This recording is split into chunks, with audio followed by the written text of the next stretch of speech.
Total आपके पास n square elements है, ठीक है, जिसमें से n आपके डायगोनल एलिमेंट्स है और n square minus n non diagonal elements है। मैंने आपको पहले एक्सप्लेन किया था, तो जब हम बॉक्स बनाया था, मैट्रिक्स हमने बनाया था 3x3 का, ठीक है, 3x3 का जब हमने ऐसा बॉक्स बनाया था,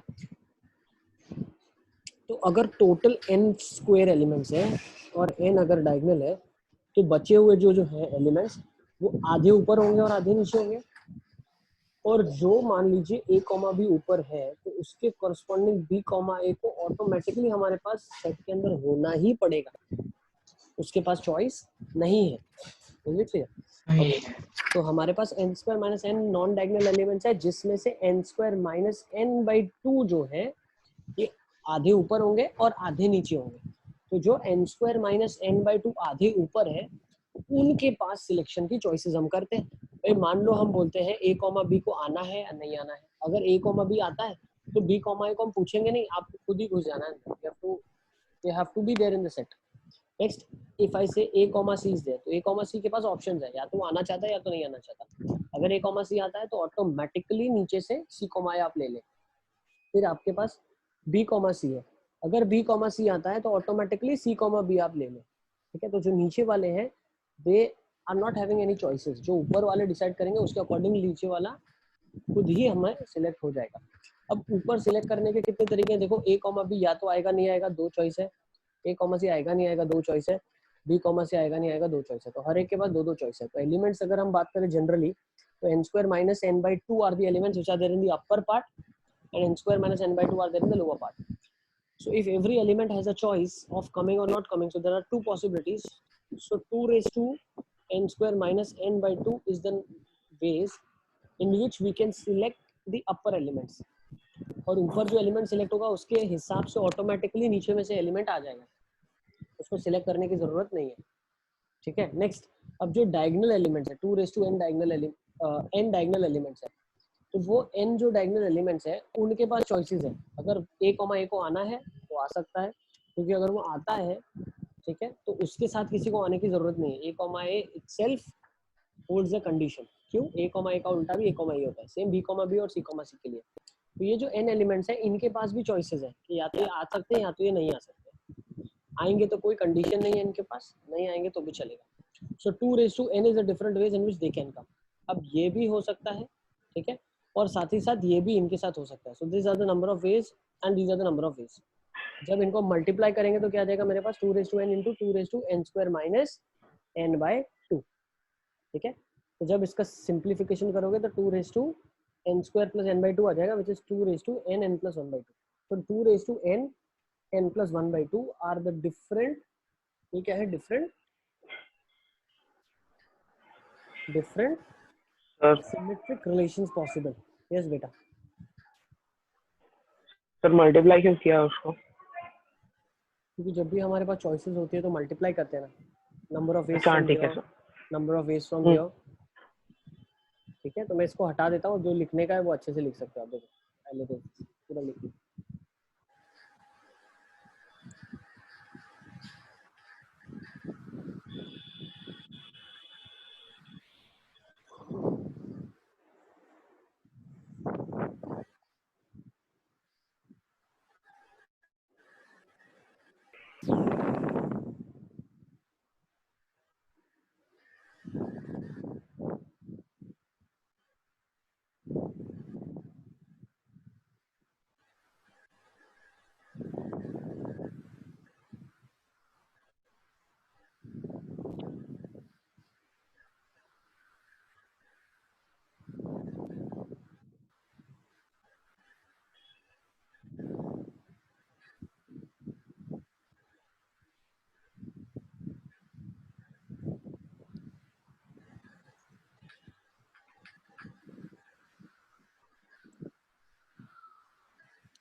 चले आगे।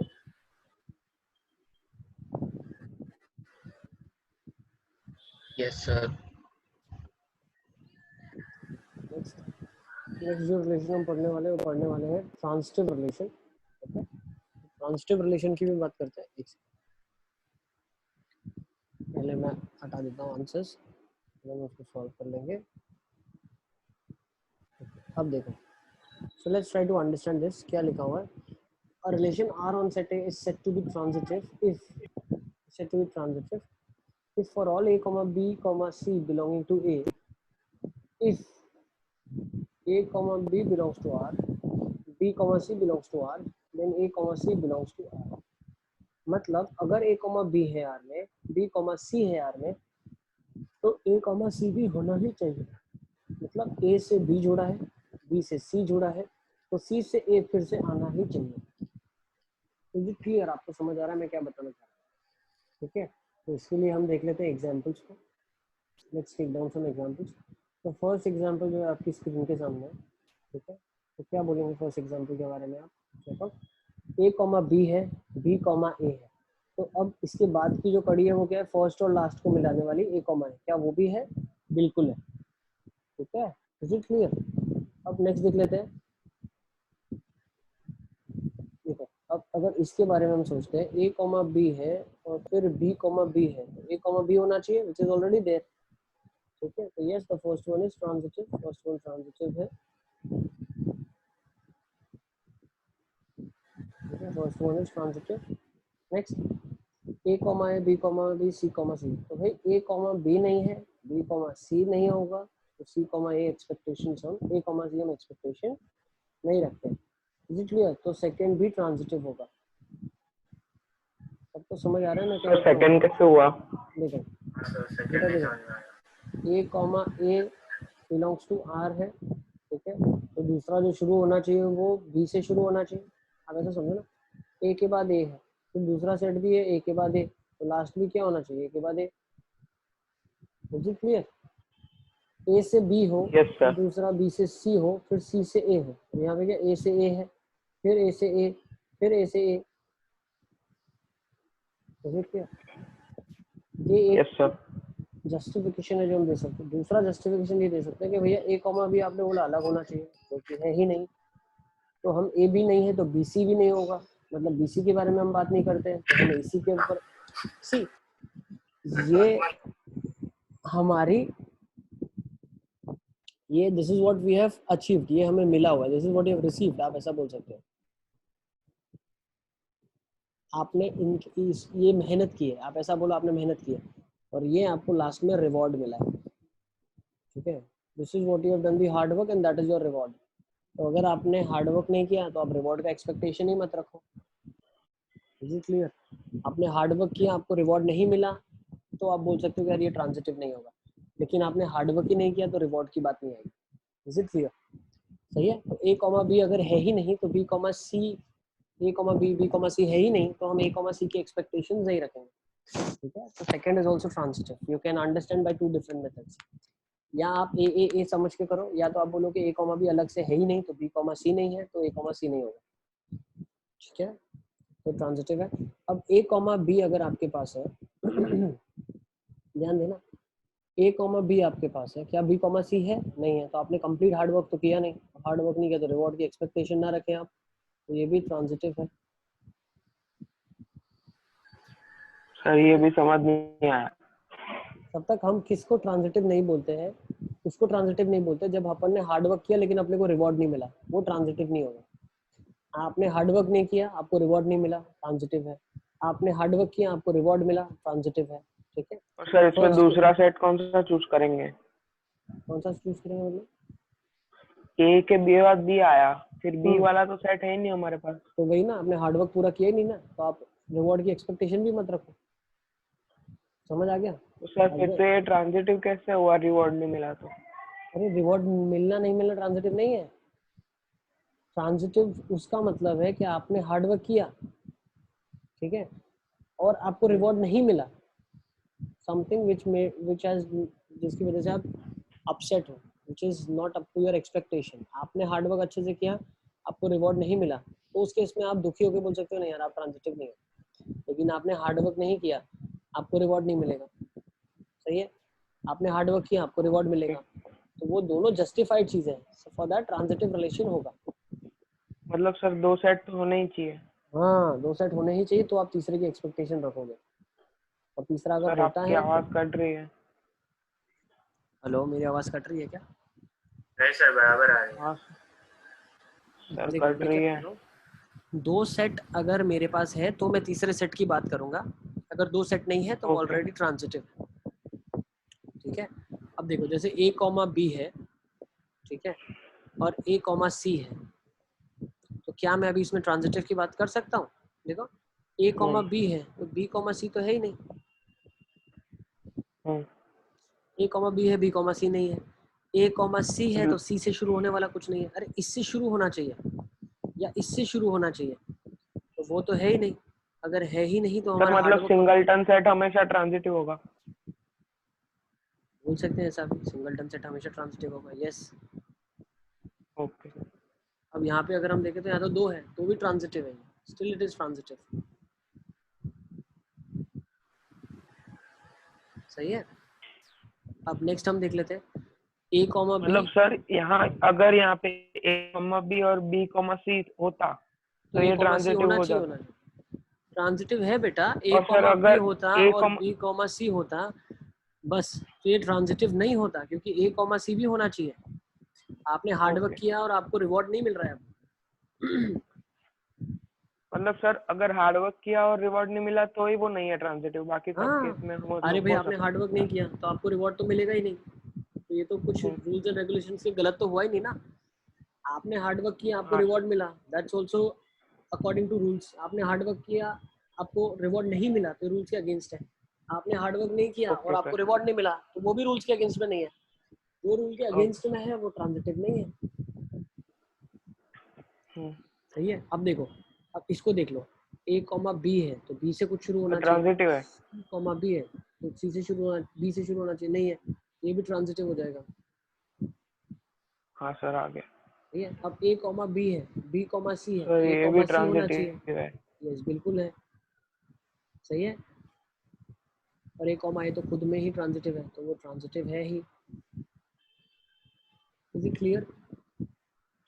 तो सारे अभी तक ट्रांजिटिव है, सिर्फ लास्ट वाला देखना है। देखो अब लास्ट वाले में देखते हैं क्या लिखा है, बी सी है, ठीक है, मैं इसको हटा देता हूँ, बी सी है, फिर क्या है, सी ए है हमारे पास, तो ये क्या फिर ट्रांजिटिव है? तो BA नहीं है। नहीं है, तो this is not transitive, okay. वो ट्रांजिटिव नहीं होगा। Is it clear?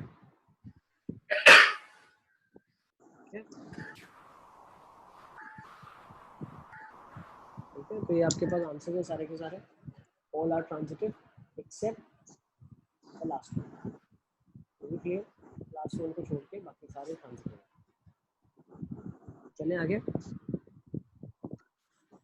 नेक्स्ट चलते हैं। Let's take another set of questions. Sir एक ही मिनट खाली लिखना बाकी है।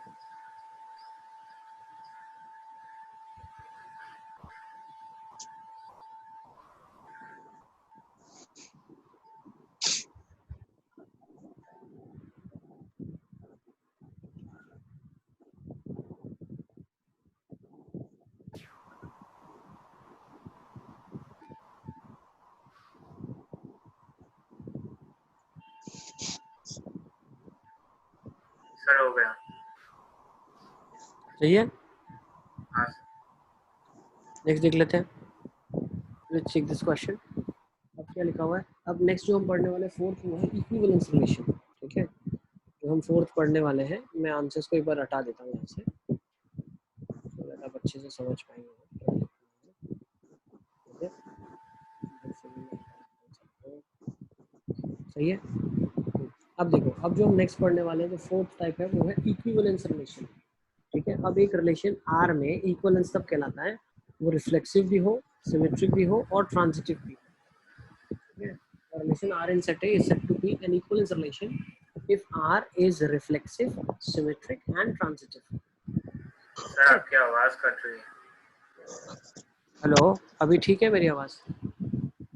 अब आ रही है आवाज क्लियर? हम एक रिलेशन हाँ R को इक्विवेलेंस रिलेशन बोलते हैं अगर वो रिफ्लेक्सिव भी है, सिमेट्रिक भी है और ट्रांजिटिव भी है। तो वो रिफ्लेक्सिव भी होना चाहिए, सिमेट्रिक भी होना चाहिए, ट्रांजिटिव भी होना चाहिए, तो वो इक्विवेलेंस रिलेशन कहलाएगा। ठीक है, that relation is called as equivalence relation. ठीक है, अब फर्स्ट देखते हैं। फर्स्ट है जो कि एम्प्टी सेट है, तो क्या एक एम्प्टी सेट इक्विवेलेंस रिलेशन होगा? हम आइडेंटिफाई कर रहे हैं, तो पहले एक एक आइडेंटिफाई करते हैं। क्या ये रिफ्लेक्सिव है? नो। क्या ये सिमेट्रिक है? यस। क्या ये ट्रांजिटिव है? Yes. Is it clear? Second देख लेते हैं। 1 1 2 2 3 3, क्या ये रिफ्लेक्सिव है? यस। क्या ये सिमेट्रिक है? यस। क्या ये ट्रांजिटिव है? यस। Yes. तो इक्विवेलेंस होगा। Yes, it's an equivalence relation. Next 1 1 2 2 3 3, अब 2 1 है, तो क्या ये रिफ्लेक्सिव है? यस। क्या ये सिमेट्रिक है? नो। 2 1 है तो 1 2 होना चाहिए था। क्या ये ट्रांजिटिव है? बताओ। 1 1 2 2 3 3 कोई प्रॉब्लम नहीं है। 2 1 है, 1 2 नहीं है, मतलब आपने हार्डवर्क कंप्लीट नहीं किया। हार्डवर्क कंप्लीट नहीं किया तो रिवॉर्ड आपको नहीं मिला, तो भी ये ट्रांजिटिव है। आपने हार्डवर्क नहीं किया तो आपको रिवॉर्ड नहीं मिला, दैट्स आल्सो करेक्ट। फिर हम देखेंगे, तो ये सिमेट्रिक नहीं है, इसकी वजह से इक्विवेलेंस नहीं होगा। 1 1 2 2 3 3 नहीं है, तो रिफ्लेक्सिव नहीं है। सिमेट्रिक की बात करते हैं। 1 3 है, 3 1 है, 2 1 है, 1 2 नहीं है, तो सिमेट्रिक भी नहीं हुआ। ट्रांजिटिव की बात करते हैं। देखो 1 1 है, 3 1 है, और उसके कोरस्पॉन्डिंग 1 1 है, तो ट्रांजिटिव है। यस, दिस इज ट्रांजिटिव, ये ट्रांजिटिव है अपने में। नेक्स्ट 1 1 2 2 3 3, बिल्कुल सही है। 1 1 2 2 3 3 है, हाँ सही है। नेक्स्ट 1 2 2 1 है, यस। 1 3 3 1 है, यस, बिल्कुल सही है। तो ये रिफ्लेक्सिव है, हाँ है। सिमेट्रिक हर एक के लिए जो भी अवेलेबल है, 1 2 2 1 1 3 3 1, यस। फिर 1 1 1 2, तो 1 2 है, बिल्कुल ट्रांजिटिव है, हाँ बिल्कुल ट्रांजिटिव भी है। तो जो फिफ्थ है वो मेरा एक इक्विवेलेंस रिलेशन हो गया। सब मेरे साथ ही है। सिक्स्थ की बात करते हैं। 1 1 1 2 2 1 2 3 3 1 3 2 और 3 3। 1 1 है, 2 2 नहीं है यहाँ पे, तो क्या है रिफ्लेक्सिव हो गया? नहीं। क्या ये सिमेट्रिक होगा? देख लेते हैं। 1 2 है तो 2 1 है, 2 3 है तो 3 2 है, 3 1 है, 1 3 नहीं है, 1 3 नहीं तो सिमेट्रिक भी नहीं हुआ। सही है। अब ट्रांजिटिव की बात कर लेते हैं। 1 2 2 3, 1 3 है, देखो 1 2 2 3, तो 1 3 भी होना चाहिए। क्या 1 3 है? दिख रहा है आपको? नहीं दिख रहा है, तो ट्रांजिटिव भी नहीं है, ये भी कुछ नहीं हुआ, इक्विवेलेंस नहीं है। एक क्रॉस है, यस, इसके अंदर तो सारे एलिमेंट आ जाएंगे जो सेटिस्फाई करेंगे, सबके सब आ गए, इक्विवेलेंस होगा। तो 2 5 7 इक्विवेलेंस होगा। बाकी सबके लिए आरएसटी मैंने अलग अलग करके लिख दिया है, आप भी नोट डाउन कर लीजिए।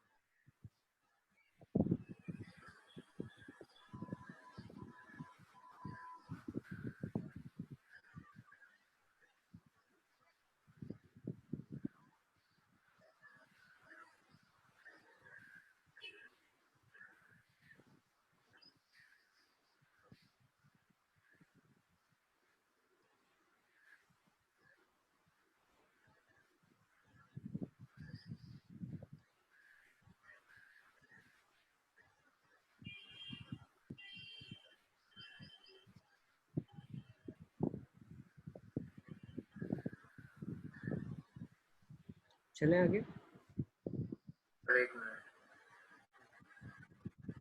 एक बार आंसर्स आप चेक कर लो। 1 2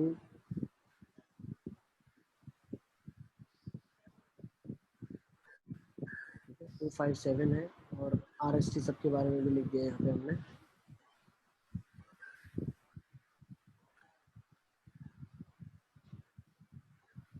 एक सेकंड।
चलें आगे क्या? Should we move on?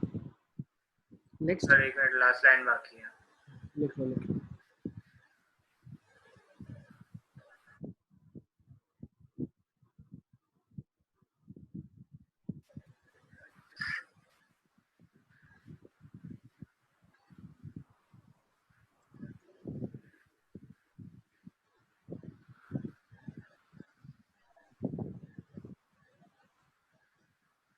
Sir हो गया. ओके बेटा, लेट्स मूव ऑन. नेक्स्ट ये क्वेश्चन लिखा है आपकी स्क्रीन के सामने.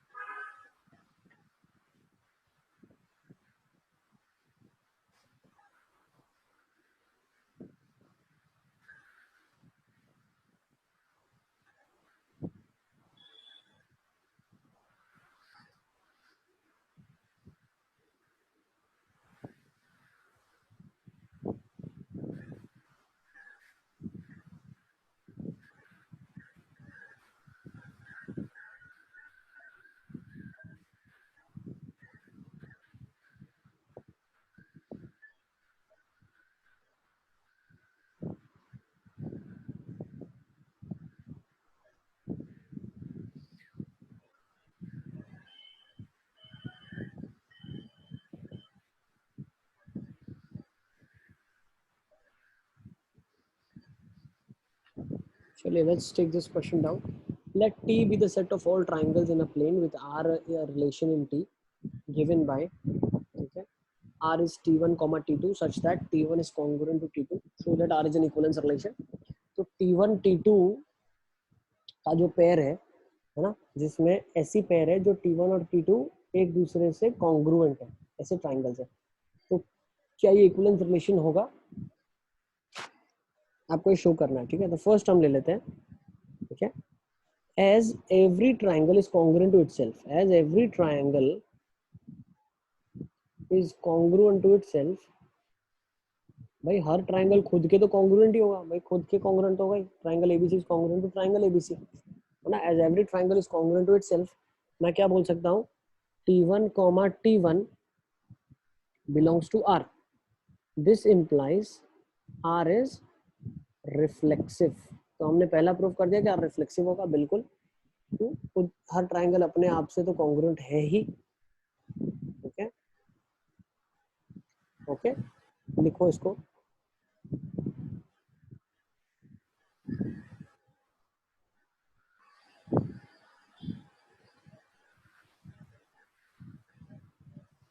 नेक्स्ट कैसे प्रूव करेंगे? सर हम ऐसा भी बोल सकते हैं ना कि T1 से रिप्लेस कर दिया कि कॉन्ग्रुएंट है. क्या क्या क्या क्या लिखे? T2 को T1 से रिप्लेस कर दिया क्योंकि वो दोनों कॉन्ग्रुएंट है, ऐसा भी बोल सकते हैं ना. लेकिन ऐसे कैसे लिखोगे? T2 को T1 से रिप्लेस कर दिया? हम ऐसे नहीं लिखते. हम यूजुअली लिखते हैं as every triangle is congruent to itself, मतलब T1, T1 जो है वो R को बिलोंग करेगा ही करेगा. इसका मतलब R रिफ्लेक्सिव होगा ही होगा. ठीक है. T1, T1 belongs to R. ऐसा कैसे बोल दिया कि वो R में होगा? बेटा ये R रिलेशन क्या है? ये हर वो ऑर्डर पेयर है, हर वो ऑर्डर पेयर है जिसमें दो ट्राइंगल्स आपस में कॉन्ग्रुएंट है. जो दो ट्राइंगल्स कॉन्ग्रुएंट होंगे ना, वो ऑटोमेटिकली पेयर बना के उस सेट के अंदर आ जाएंगे. आ गया. ये रिलेशन ऐसा है, ठीक है. तो क्या इसके अंदर T1, T1 होगा? हाँ बिल्कुल होगा, क्योंकि हर ट्राइंगल खुद से तो कॉन्ग्रुएंट होता ही है, तो वो भी एक ऑर्डर पेयर अंदर इन्वॉल्व होगा. अब दूसरा हम देखते हैं. देखो, as T1 is congruent to T2,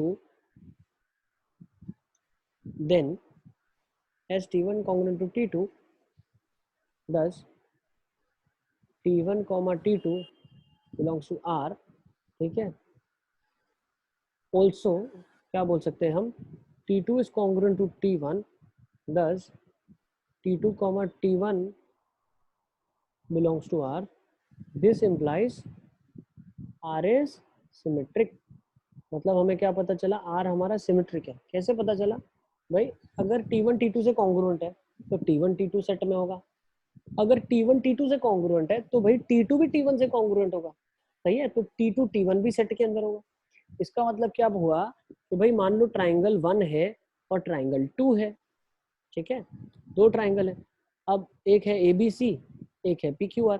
तो अगर ट्राइंगल एबीसी पीक्यूआर के कॉन्ग्रुएंट है तो पीक्यूआर भी एबीसी के कॉन्ग्रुएंट होगा, तो ऑब्वियसली ये हमारा सिमेट्रिक रिलेशन होगा। So yes, R is symmetric relation.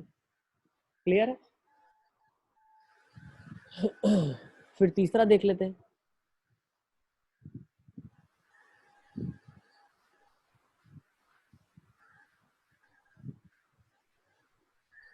ठीक है, ये लिख लो, फिर मैं इसको इरेज करके थर्ड इधर ही लिखता हूँ।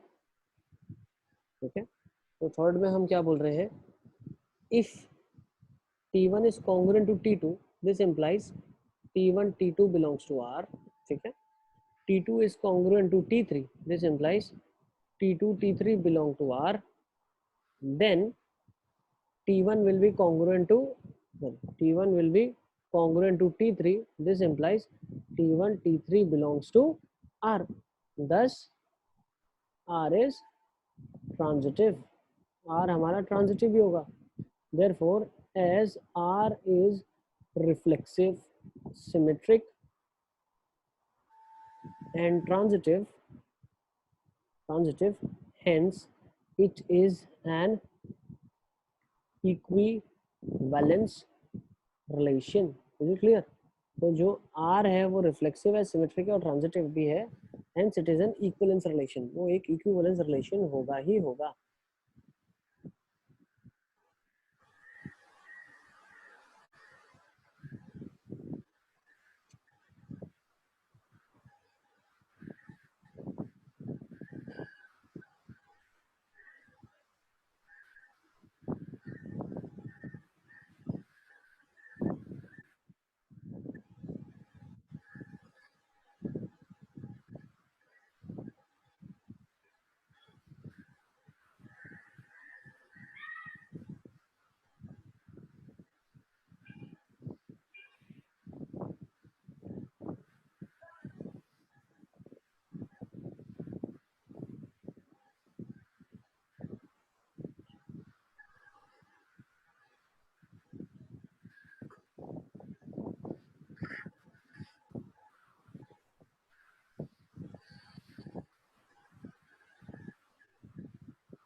चलिए आगे, लेट्स मूव ऑन। ठीक है, तो ये देखिए राइट अप है आपके लिए, if you want you can note it down, check कर ले कौन से स्टेप्स काफी इंपॉर्टेंट होते हैं स्कूल एग्जाम में।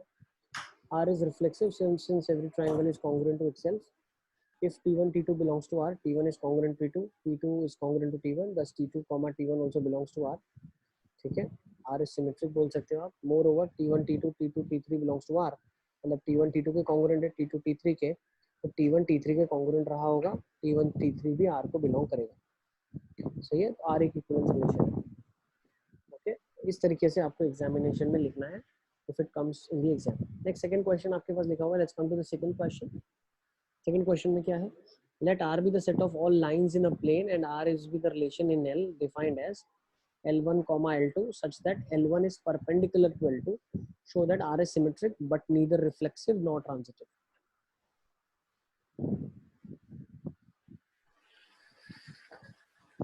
आपको ये प्रूव करना है कि R जो है वो सिमेट्रिक है बट ना रिफ्लेक्सिव है ना ट्रांजिटिव है।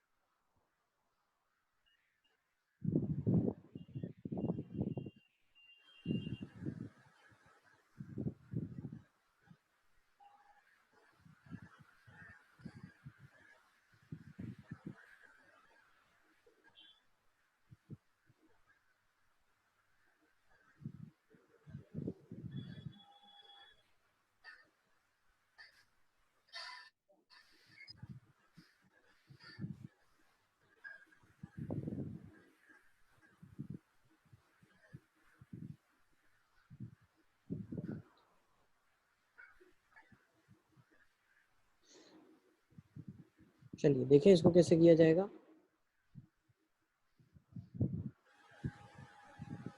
लेट्स सी दिस क्वेश्चन में देख लेते हैं इसको क्या करना है आपको। ठीक है, बहुत ही सिंपल सा क्वेश्चन है। मैं काम करता हूँ, पहले आपको एक्सप्लेन कर देता हूँ, फिर राइट अप आप लिख लेना। फर्स्ट हम केस की बात करते हैं, रिफ्लेक्सिव होगा या नहीं। तो देखो, अगर एक लाइन है, ठीक है ठीक है, L रिप्रेजेंट सारी लाइन का सेट है, रिलेशन क्या है, L1 L2 के परपेंडिकुलर होना चाहिए। ठीक है, तो पहला क्या रिफ्लेक्सिव होगा, सी L1 is parallel to L1, वो लाइन जो है वो दूसरी लाइन के कोइंसिडेंट होगी बट परपेंडिकुलर नहीं हो सकती।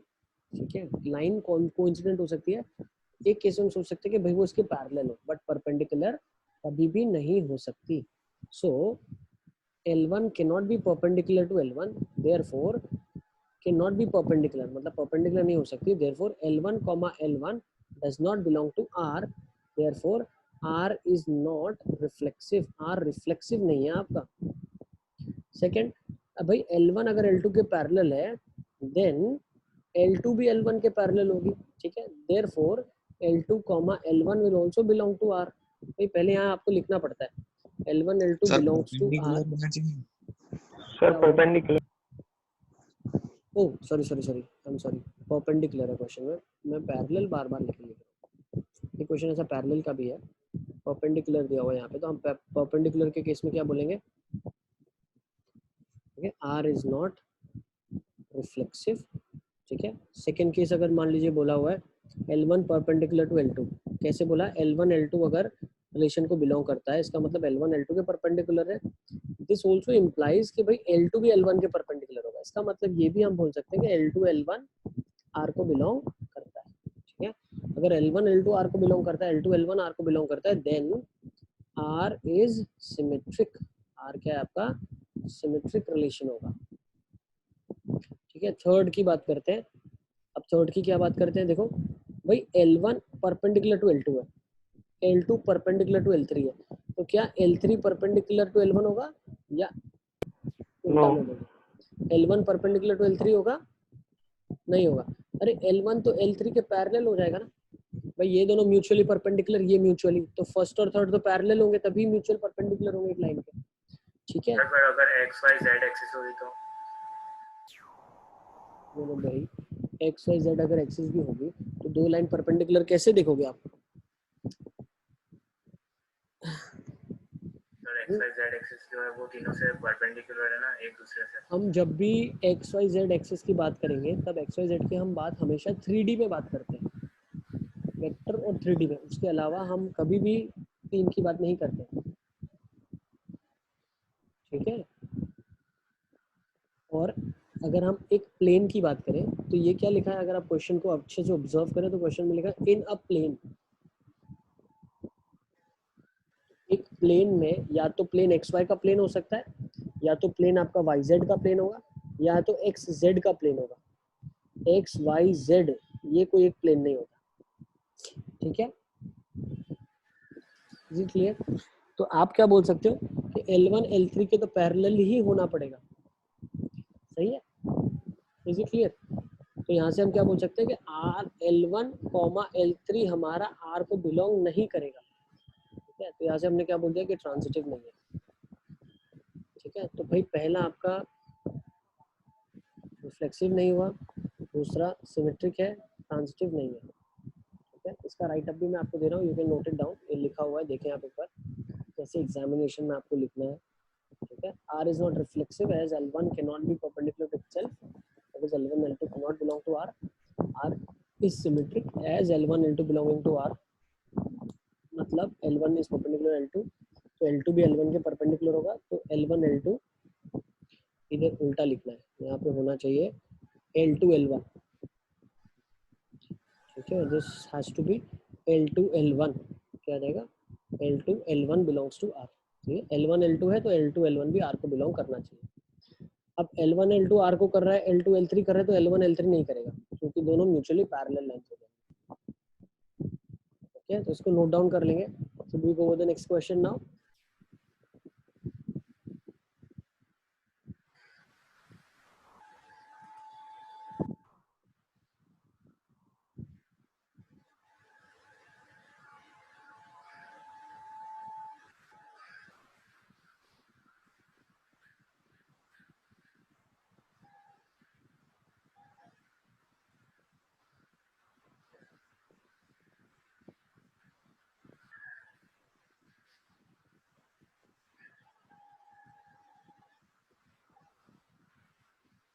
लेट्स मूव ऑन, चलें आगे। Next question. अच्छा लिखो।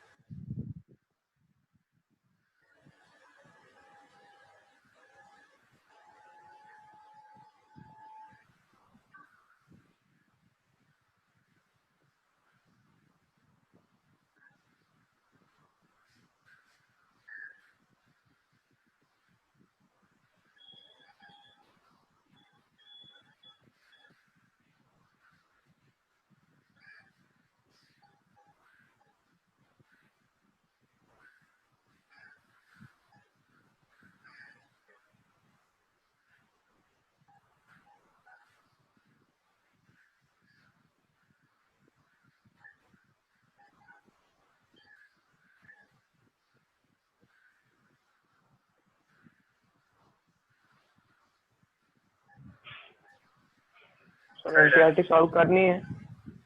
यस करनी है एनसीईआरटी, बिल्कुल फर्स्ट एक्सरसाइज करनी है आपको एनसीईआरटी की। सी एक और क्वेश्चन लिखा हुआ है ये तो काफ़ी सिंपल है, इसको हम हटाते हैं, आगे चलते हैं।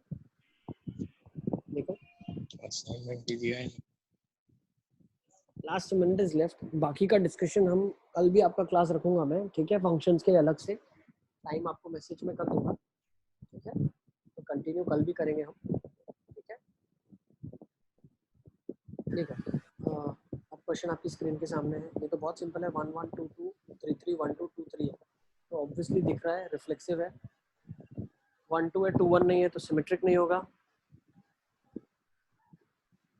ठीक है, और 2 3 है तो 3 2 नहीं है, और 1 1 और क्या ये ट्रांजिटिव है?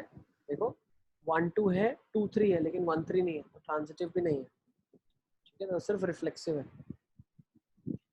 नेक्स्ट एक देख लेते हैं, show that relation R in set A of integer Z can be given as A, B such that 2 divides A minus of B। I guess यहाँ से हम नेक्स्ट टाइम ही शुरू करेंगे कल की क्लास में, ओके। आज सर एक मिनट वो पीछे वाला का ये वाला, ये इसका आंसर अगर हाँ आपको सर। चाहिए, आंसर देना है क्या? आंसर आप कर लो।